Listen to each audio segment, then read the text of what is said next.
Politiet måtte her til eftermiddag rykke talstærkt ud, da de nationale valgkampe stadigvæk på bilen kommer ind.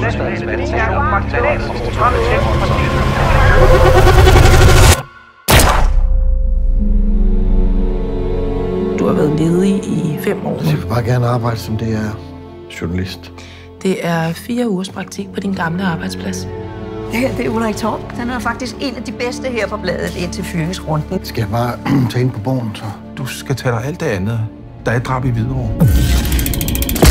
Hvorfor er der nogen, der vil likvidere en ung mand, der arbejder for det danske indrigsministerium? Du har ikke nogen historie nu. Du har spørgsmål, og dem vil du gerne stille til lederne af de nationale. Er du bange for hende? Men vi kan blive endnu stærkere. Hun er farlig for fanden. Hvor har du det fra? Fra Abdels kontor. Hvad lavede du på Indrigsministeriet? Mit arbejde. Pas på med at stirre dig blind på en konspirationsteori. Det er simpelthen for farligt. For jer, for mig, for os alle sammen. Men så kan du da det mindste gå til politiet. Og sige hvad? Jeg sagde til dig, at du skulle tage dig lidt af praktikanterne. Så mente jeg for helvede ikke, at I skulle hacke jer ind i den danske stat. Vi har et store ender, så er du pisse ligeglad. Lad være med at rende mig i røven. Jeg er ikke din ven. Jeg er ikke din far. Jeg er ikke en skid.